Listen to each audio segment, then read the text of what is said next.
Good afternoon, everybody. Happy Wednesday. Um, I don't have anything off the top today. Sean, go ahead. Sure. I guess start in Gaza. Sure. NSM 20. Follow up on that. I mean, there's the clock is ticking for Israeli response, and not just Israel, but can you say where things stand now? Has Israel submitted a response? Has there been any correspondence with the department? So as I said yesterday, I'm just not going to speak to the specifics of any singular country at this moment. This is a broad memorandum touching various different corners of the world. And to take a step back, since the signing of the National Security Memorandum on February 8th, partner countries deemed to be in active armed conflict have 45 days to share letters of assurances, and upon receipt of each of those, the United States will assess whether or not a partner country, whether those assurances are credible and reliable, and so that work is ongoing, and implementation of that National Security Memorandum is ongoing, as is the assessment of those assurances from partner countries. So I'm not going to get into more specifics. I know Camilla asked about this yesterday. Right. The Secretary, of course, it's been announced he's going to continue on to Israel this week. Do you expect this to be one of the issues that's raised? I mean, this response on NSM 20. Well, we expect him to talk about a wide range of issues. The Secretary, as you note, is headed to Israel at the end of this week. He's going to discuss with the government of Israel, its leadership, the ongoing negotiations to secure the release of hostages. He's going to discuss the need to defeat Hamas, including in Rafah, in a way that we believe will hopefully protect civilian populations, does not hinder the delivery of humanitarian assistance, and advances Israel's overall security. He's also going to discuss the United States and international efforts to dramatically increase and sustain delivery of humanitarian assistance to civilians who are suffering from a lack of adequate food supplies. That's obviously been an immense priority for us. And he's also going to update Israeli leaders on his talks in the earlier part of this week with Arab leaders to build a lasting peace and security for Israelis, Palestinians, and the broader region. Just one for me before passing on, but the Rafah, how much do you figure that will be in the discussions? I mean, there have been calls from the U.S. quite explicitly to hold off without a plan for civilians in Rafah. Do you expect the Secretary to speak in depth about Rafah with the Israeli leaders? I don't have a percentage or an assessment to offer, Sean, but we have been very clear that we believe that in order to undertake any kind of operation in Rafah, it would require a serious and significant plan, one that addresses the varying and complex humanitarian challenges that are posed in the Rafah region, talking specifically about more than 1 million people who are seeking refuge in the area, it continuing to be an area that is a conduit for the flow of humanitarian aid. So I have no doubt it'll be one of the things that will be discussed, but also as a reminder, National Security Advisor Sullivan spoke to this earlier in this week. We expect a team from Israel to meet with members of the interagency in the United States to also discuss ways in which we believe that Hamas can be defeated, but done so in a targeted and more precise manner, and hopefully does not impact or have any negative impact on Palestinian civilians. Daphne, go ahead. Thank you. Yeah. Netanyahu has said that he will soon approve a plan for the evacuation of Palestinian civilians from fighting areas after having greenlit the military's operational plans for Rafah. Has the U.S. seen any of these plans yet? I've not seen. I don't have any plan to read out or to offer an assessment on. But let me be very clear, and this has come up a couple of times this week. There should be no full-scale military operation in Rafah without a credible and executable plan to protect the civilian population. Part of that also, and this has been something that the Secretary has made clear and reiterated in some remarks he gave in Tokyo last year, that we do not support the forced displacement of Palestinians in Gaza to outside of Gaza. That's not something that we would support or condone. Sorry, just not looking for any assessment, but have you actually received these plans? I'm not aware. I'm not aware of that. And I have a few more on Haiti, but if you have... Yes. Stick on Rafah for Sure. 1 second? Yeah, go ahead. Will the Secretary be in the conversations next week with administration officials, with the Israelis who are coming here to discuss Rafah? I don't have I don't have specific scheduling to offer on like when those conversations will take place. Two, I don't have an exact delegation makeup both from the United States side or the Israeli side. But what I can say is that I have no doubt the State Department will be deeply engaged in those conversations. I do not believe that they will be happening at the Secretary's level, but of course we are deeply engaged on this issue from across the department. And then just on Rafah generally, you guys have repeatedly talked about the importance of protecting the civilian population there. And, given the outreach to Israel to discuss this plan in more detail, is the administration in a position where you guys would be willing to provide resources to Israel to actually protect the civilian population if they're going to go ahead with this operation, or is the onus on Israel to do that with their own resources? I don't want to get ahead of these conversations, Kylie. As you know, over the course of since October 7th, but even prior to that, we have a long-standing relationship with Israel in terms of provisions of security assistance and things like that. What we hope to happen through this conversation is for there to be a clear and direct engagement on how they are thinking about this and offer some insight into advice on how we would approach this situation were we in that position. And so I don't want to get ahead of that conversation. And if in the course of that it is determined that our Israeli partners need X, Y, and Z, that is, of course, a conversation that we'll continue to have. Yeah. Can I keep getting, then I'll go to you. Go ahead, Camilla. Still on Gaza, I assume? No? Okay, then go ahead, Saeed. First, I want to ask about a colleague of mine in Gaza. He's, in fact, the bureau chief for Gaza for our newspaper and the editor-in-chief for the electronic version. His name is Mahmoud Abu Mus'ab. I'll send you his name and his picture. He was taken by the Israelis on Sunday night, Sunday to Monday morning, and we lost his whereabouts. We don't know anything about him. Then there was a picture published with him stripped naked along with other men and so on. So my point is, when will the United States demand and say that this cannot keep on going with journalists that are credentialed, that have worked there for year after year, decade after decade, well known to the Israelis, Why do they keep taking them, targeting them, killing them, imprisoning them with impunity?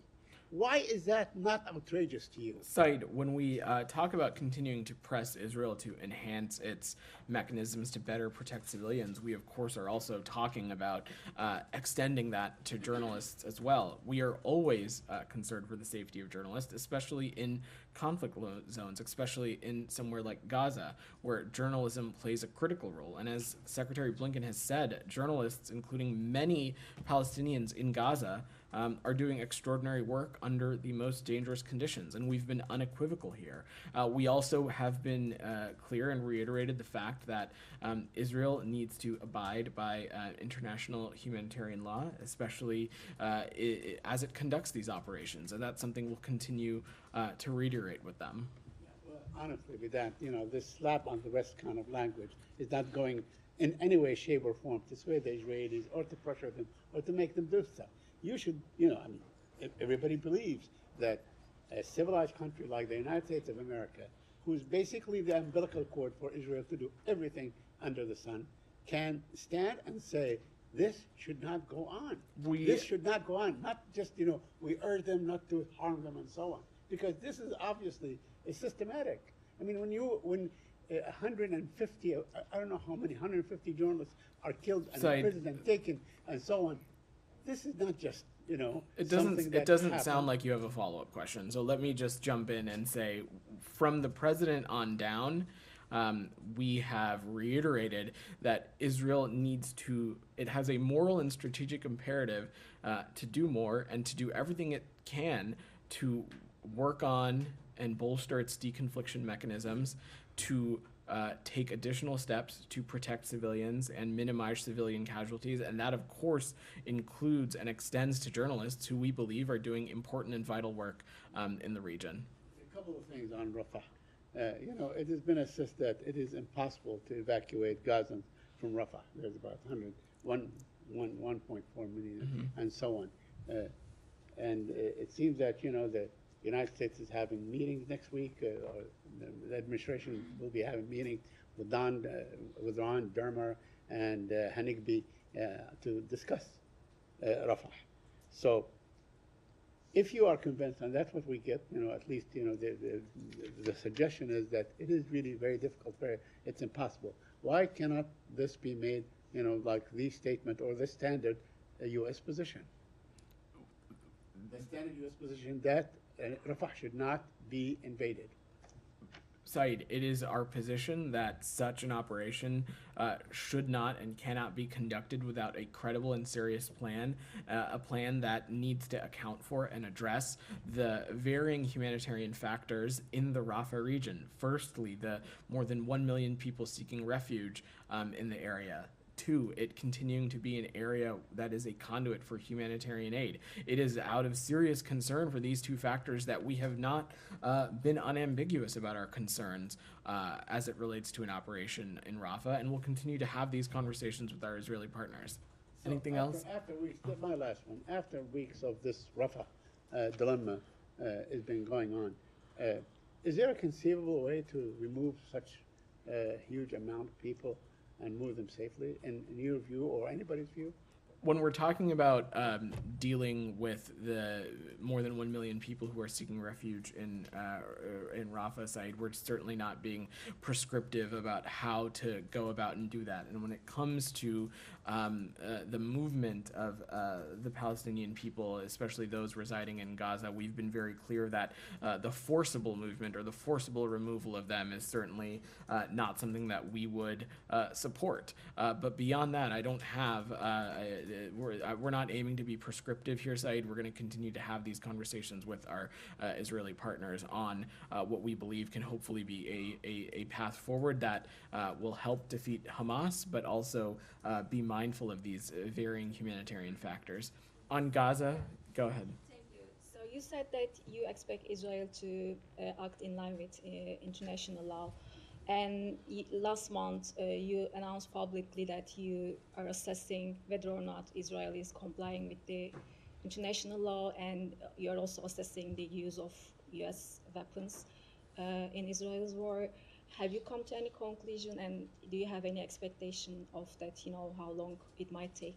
I don't have any updates. I don't have any updates to offer in that space. When we talk about that ongoing work, we're talking about it in the context of how this kind of work is ongoing in all conflict areas, where we're assessing the circumstances and anecdotes on the ground, and we're assessing what is happening.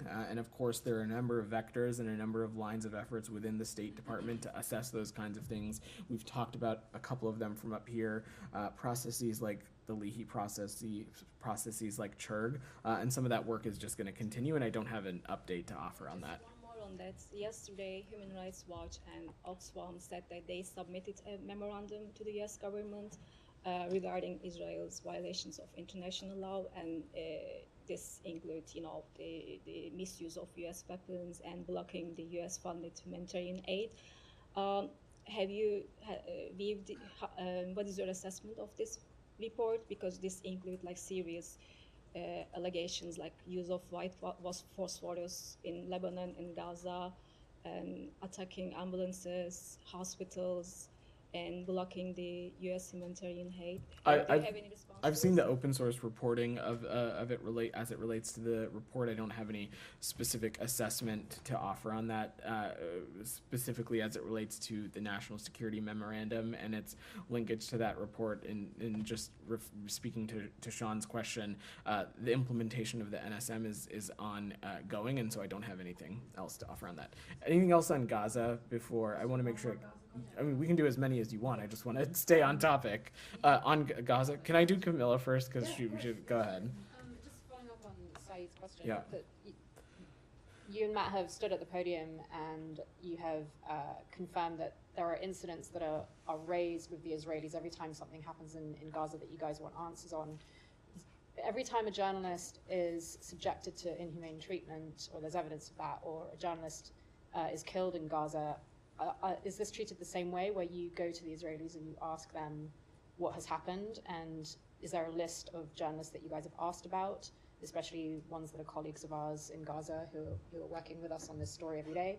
And have you had any response from the Israelis on any individual case? There certainly are specific incidents, especially as it relates to journalists, in which we have asked our partners in the government of Israel for more information, and in instances we have gotten more information on the specifics to those circumstances or things of that nature. I'm not at liberty to speak to some of those given privacy concerns, but this is something that we raise, and we raise it at the seriousness, we raise other issues that we have concerns about, and we're seeking more information on. And would this be, besides colleague, would this be a case in which you would raise it? I'm not aware of the specifics around this case. I'm happy to check, but I don't want to speak to something in that specificity that when I don't have the information in front of me. Yes, colleague in Gaza, we would be expecting that to be something that would make the list of things to be raised with the Israelis.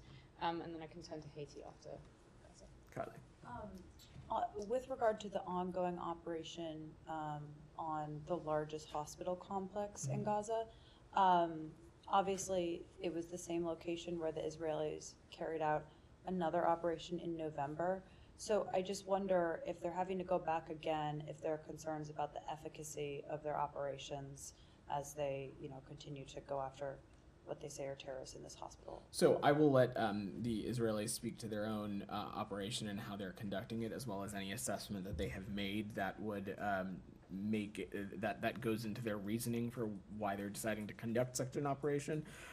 What I will just say is that there continues to be plenty of open source reporting out there of Hamas using civilian institutions like hospitals, like schools, as command and control nodes, as areas in which hostages are being held, as areas that lead into their tunnel networks. So that is not something that is surprising to us. There's a clear track record of that, but as it relates to this specific information, this specific operation, I'll defer to our Israeli partners. Just one more in Gaza. Yeah, go ahead. I realizing, of course, it relates to other countries' policies, but do you have any comment on Canada saying they're going to stop arms shipments to Israel? That's for our Canadian partners to speak to, and it's a sovereign decision of theirs to make. The United States has been clear. You saw the president speak to this not too long ago. We continue to support Israel's right to defend itself and have been clear that we must do so while also being very clear the moral and strategic imperative our partners in Israel have to protecting the lives of civilians, and our position hasn't changed. Is there a discussion with the Canadians on this? We talk to our Canadian partners all the time. I'm not aware of a specific conversation to read out, though. On Gaza, Daphne? I want to make sure I think folks still have questions on Gaza, but then we'll have time to talk Haiti. Michelle, go ahead. This on the maritime corridor, when will it be ready? So that is something that we're continuing to work on around the clock. Since the beginning of this conflict, we have been leading efforts to get life-saving humanitarian aid into Gaza to alleviate the suffering. You saw at the State of the Union, the president announced this undertaking that he's directed the U.S. military to establish, and so that work is happening. I don't have any other details to offer, but on the construction or any updates on the pier itself, the temporary pier itself, rather, I'm sure my Department of Defense colleagues would be happy to speak to that. On Secretary's trip to the region, will he be meeting Arab foreign ministers in Cairo tomorrow, other than the Egyptian foreign minister? I don't want to get too much ahead of the Secretary's schedule, and we'll let his visit to the specific countries play out, but we fully expect him to engage with Arab leaders while he's in the region. On Gaza, Nick? Okay. All right. Anything else on Gaza? Okay. Camilla has been patiently waiting for Haiti. So go ahead. Or Daphne. Whoever wants to go. Thank you. Yeah. Do you have any updates on Americans trying to leave Haiti? Are there any more U.S. organized flights planned? So as of March 20th, the U.S. government is facilitating the safe departure of U.S. citizens from Port-au-Prince, Haiti. We are in the process of organizing government-chartered helicopter flights from Port-au-Prince to Santo Domingo in the Dominican Republic, where U.S. government personnel are present to provide consular assistance, and from Santo Domingo, American citizens will be responsible for their own onward travel to the United States. I assume your next question is going to be will there be more of these? And that is going to depend on the demand, the situations on the ground, the reliability of commercial transportation. Our hope is to keep these options available for American citizens who need it, and the feasibility and the assessment of that work is going to be ongoing. And how many Americans are on the flights today? So for operational security reasons, and they're ongoing, I don't want to speak with greater specificity, but we do expect these helicopter movements to make multiple trips in order to try and get as many American citizens as we can today, while also continuing to look at what options might be available and what options might be available for reoccurring movements in the days ahead and even beyond. And then just on the Transition Council, any update on its formation, and are you concerned by how long this is taking? Well, certainly every day counts, and our hope is that conversations are continuing with the membership of the Transitional Presidential Council. We understand that Haitian stakeholders are very closely finalizing membership and remain in active discussions with CARICOM, and we think that this needs to happen swiftly because it is clear to us that this Haitian-led process is key for paving the way for free and fair elections, as well as the deployment of the multinational security support mission as well. Anything else on Haiti? Yeah, go ahead, Kamala. On the helicopters, yeah. Granted that it's a sensitive security-wise, but are you able to comment at all on concerns around helicopters taking off from Port-au-Prince and going that particular route from the capital? So let me just say broadly first, and you've heard me say this before, Haiti is a level 4 do not travel country. It's been so since 2020. The violence on the ground in Port-au-Prince has been dire. The security situation is certainly one of high risk, but I will also just say that we would not conduct such an operation if we did not feel that it was safe to do so, and that we did not have the expertise to conduct something like this. So I will just leave it at that, given security concerns.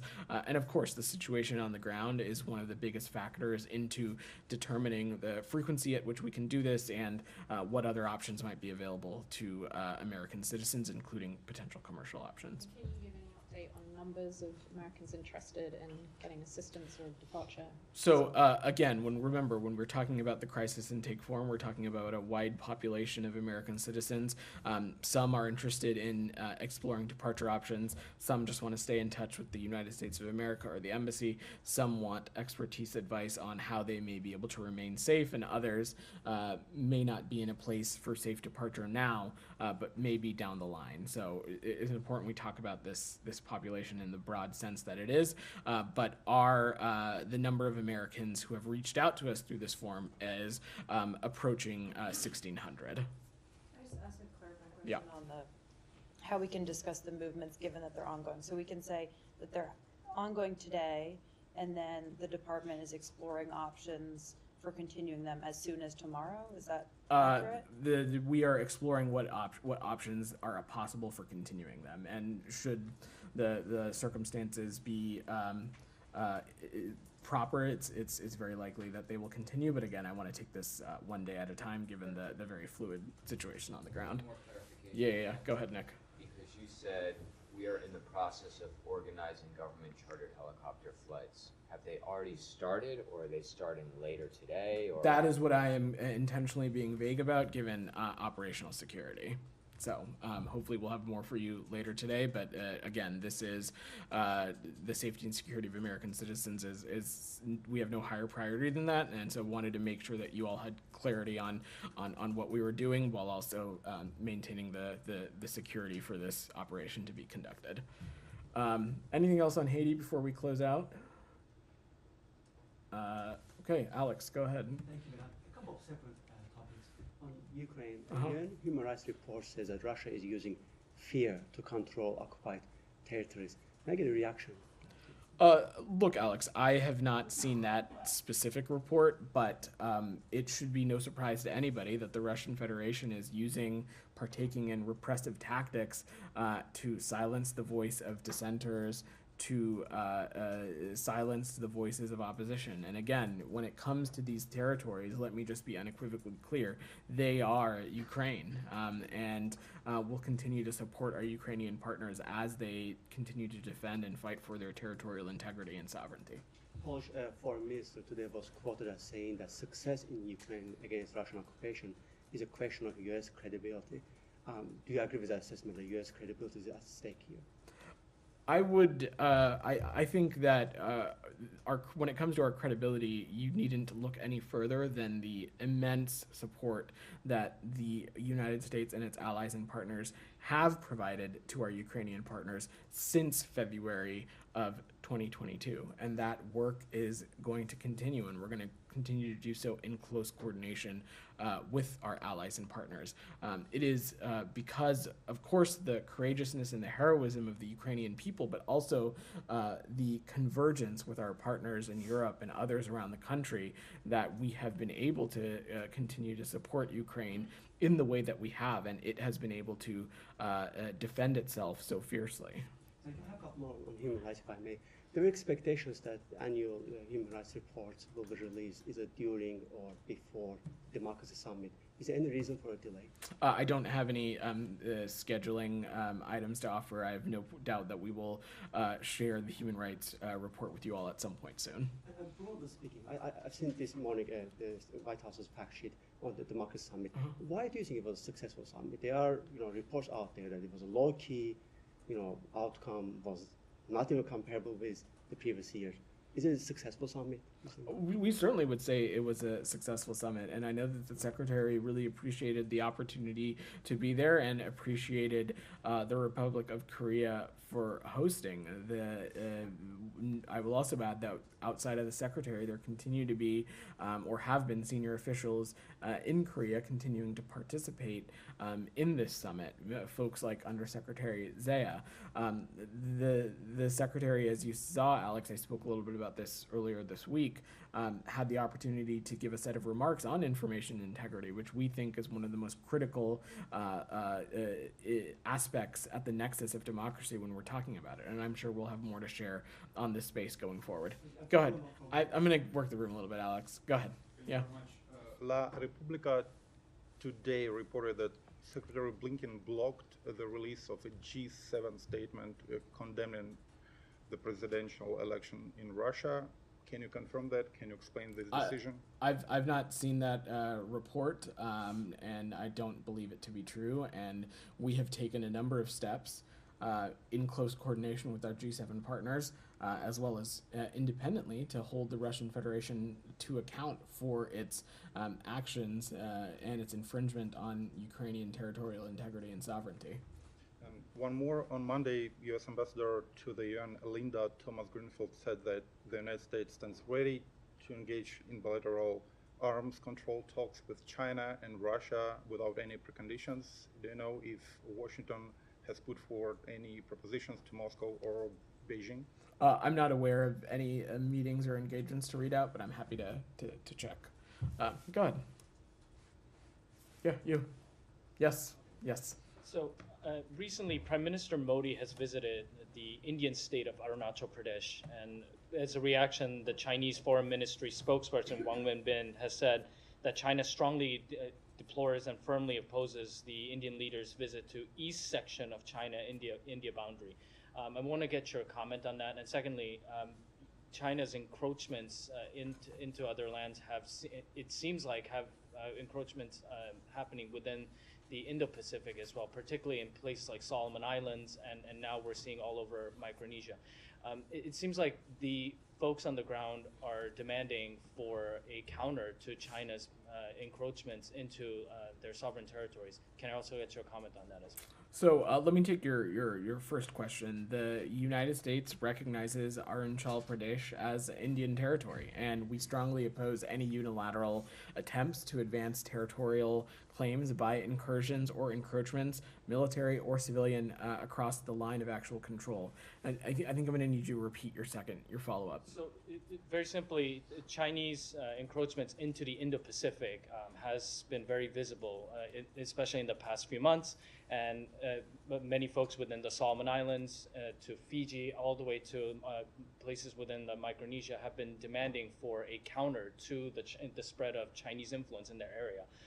A lot of them are also wondering what the U.S.'s position is on this. And Sure. so what can I get your comment? Yeah, on that? so when we talk about the Indo-Pacific, you have to remember we're talking about a significant portion of the world's population. We're talking about one of the fastest growing economies, and I can't think of a more important place where we want to make sure that the rules-based international order, the UN Charter, all of those things are being respected and abided by, and that's been one of our tenets of our engagements in the region. The Secretary was just there in Seoul for this summit for democracy in the Republic of Korea, where he had the opportunity to meet with not just his foreign minister counterparts, but also President Yoon. And over the course of this administration, there's a number of steps that we've taken to bolster our engagement in the Indo-Pacific region. I remind you that just last year, President Biden hosted the first trilateral summit at Camp David with our Japanese counterparts and our ROK counterparts. We have upped our engagement in the Quad. Secretary Blinken has had the opportunity to engage with his Quad counterparts a number of times since just when I've been on this job, but even more when you look at since the beginning of this administration. So it's going to something that we're going to continue to emphasize and play a focus on. Go ahead in the back.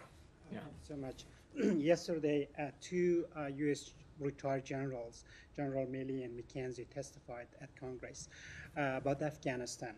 And they said that they wanted 2,500 American troops in Afghanistan, but the final decision was made by the President Biden and also the State Department. And also I talked to some lawmakers, including Michael Waltz. They blamed President Biden and the State Department that made the final decision, and the outcome was what we have seen in Afghanistan. So I would like to know what is the State Department's reaction on that.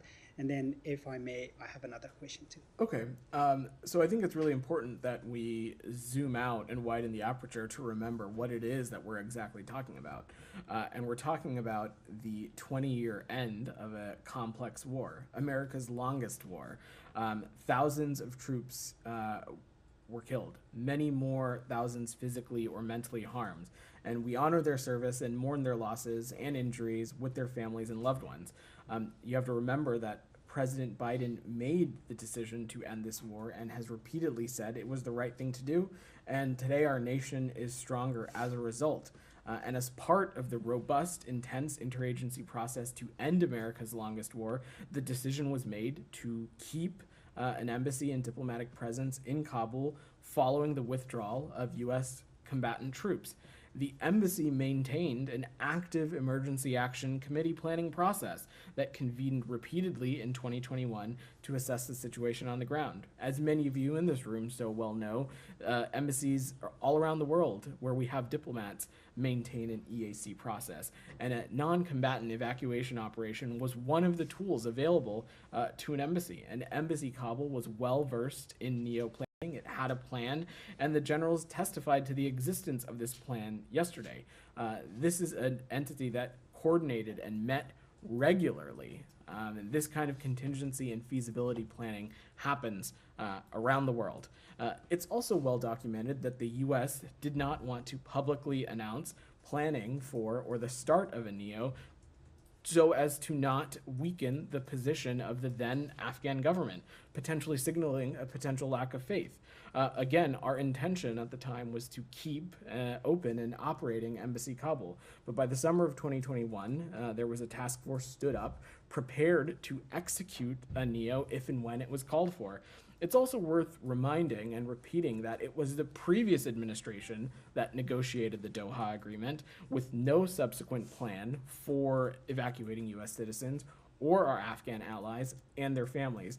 And it was up to this administration, including from the garbled transition period, to do that.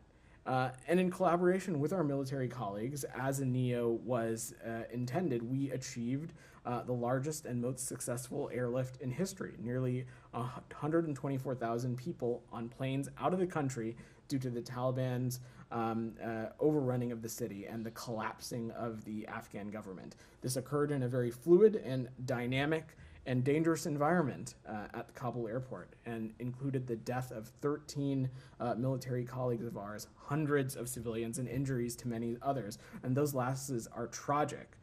Within weeks of the collapse of the Afghan government, the U.S. began relocation flights by continuing to protect Americans in harm's way, as well as standing by our Afghan allies and their families. I'll also note, and I know so many in this room are well aware of it, that Secretary Blinken also called for an after-action review to learn the important lessons and to fortify processes and how we respond to unexpected crises around the world and how we support American citizens and foreign nationals and others engaging with our diplomatic missions.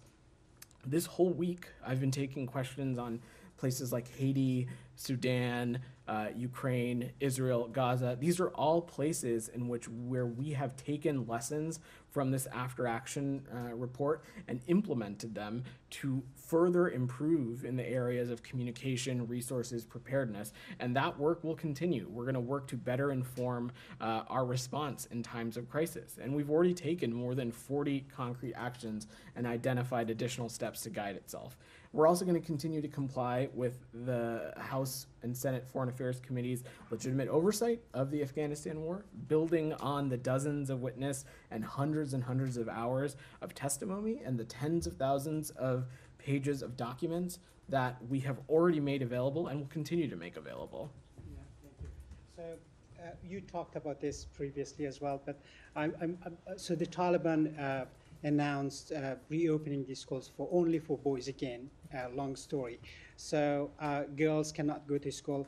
I know I'm aware that you have talked about this before, but my specific question for today is that is United States leverage declining over Taliban? If not, which kind of leverage is left to use in terms of convincing the Taliban to allow girls to go to school? We continue to have a number of tools in our tool belt at our disposal, and we have been clear that girls should have never been blocked from going to school in the first place. Advancing respect for the rights of Afghan women and girls is critical to U.S. efforts in Afghanistan.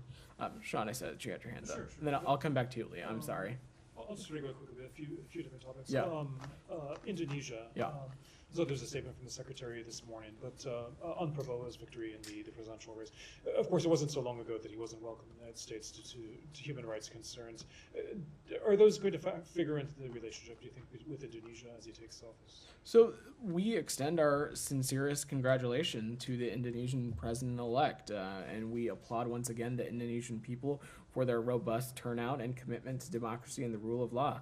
As close partners and friends under our comprehensive strategic partnership, we're going to work hand in hand to better deliver for the future of our citizens, and we look forward to continuing to engage on that and partnering with the president-elect and his administration when they take office in October.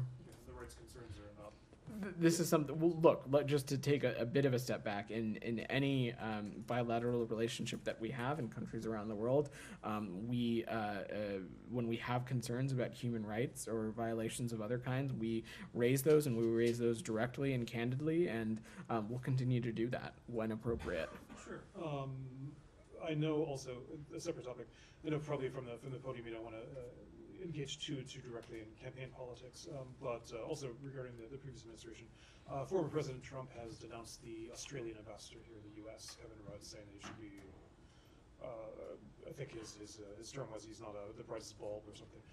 Does the U.S. have anything to say about that and about the relationship with Kevin Rudd? Well, one of your colleagues just asked about the Indo-Pacific, and I would say that Australia is one of our most vital partners, not just when it comes to the Indo-Pacific, but when we think about the world broadly. It is a country in which we share a number of like-minded points of view and who also have done immense work to support our Ukrainian partners, and we're going to continue to work closely and cooperate with them. I know Prime Minister Rudd, Ambassador Rudd, has been an important partner here in D.C. as ambassador, and I know folks around this building have enjoyed working with him and will continue to do so.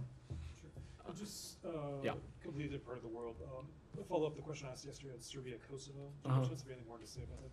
Basically, whether there's an agreement arranged by the U.S. for euros rather than Serbian dinars to go through Serbia. I don't have any updates on the processes, Sean, other than the concerns that we raised yesterday, and we're going to continue to work through the EU facilitated dialogue, and we'll let the process go from there.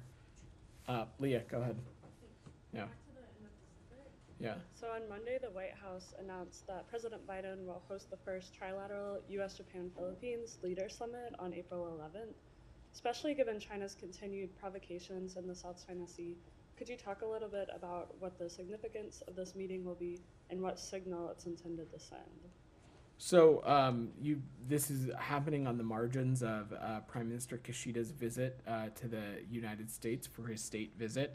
But the Secretary spent a lot of time talking about this in his trip to Manila. And part of it is when we talk about our approach to the Indo-Pacific, a big key piece of that is coordinating closely with our allies and investing in those allies and partnerships.